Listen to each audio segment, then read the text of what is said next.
Sa aking mga kababayang Antipoleño, isang mapagpalang araw po sa inyong lahat. Ako po si Mayor Nireleble ay muling kumakatok sa inyo ng pagkakaisa at pagmamahal sa ating bayang Antipolo. Ang ating pong lungsod na Antipolo ay naharap ngayon sa isang pagsubok sapagkat ang lumalaban po sa akin sa pagkaalkalde sa darating na halalan ay hindi taga-Antipolo. Walang kapamilyang naninirahan sa Antipolo at hindi pa bumoboto sa Antipolo kailanman.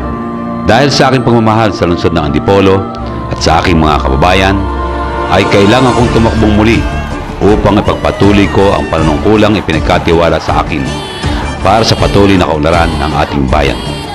Alam ko po na ang lumalaban sa akin ay mas masalapi at mas makapangyarihan. Subalit naninindigan po ako dahil ayaw ko pong tayo ay pasukin ng isang tao na kailanman ay hindi naninirahan at hindi namumuhay sa Antipolo at higit sa lahat ay pasukin po tayo ng dinastiya. Sa aking pag-aaral, nakita ko na sa lahat ng bayan dito sa Lawigan ng Rizal, ang Antipolo ang pinakamaunlad at ito ay dahil sa magagaling na taga-Antipolo na naunang namuno sa atin. Hindi po natin kailangan ang isang hindi naninirahan sa Antipolo upang tayo ay pumunuan at nangangakong paunlarin ang ating bayan. Ang kanila pong bayang binangonan na pinamumunuan nila na mahigit na 40 taon ay hindi umuunlad. Maging ang lalawigan ng Rizal na dati ay pinakamaunlad sa buong Pilipinas na pinamumunuan nila na mahigit 20 taon ay napag-iwanan na rin.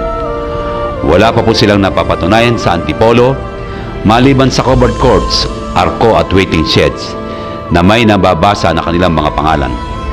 Kaya nga po bago nila paunlarin ang Antipolo, paunlarin muna nila ang binangonan na kanilang pinanggalingan. Napatunayan ko na po dito sa Antipolo na ang isang anak na mahirap ay maaaring mamuno basta't may angking talino, puso at damdamin na maglilingkod sa bayan. Kung magkakamali po tayo sa pagpili sa darating na halalan, papasok na po ang kinatatakutan nating dinastiya na pipigil sa ating kaunlaran at magwawakas sa pangarap ng ating mga kabataan na mamuno sa ating sariling bayan.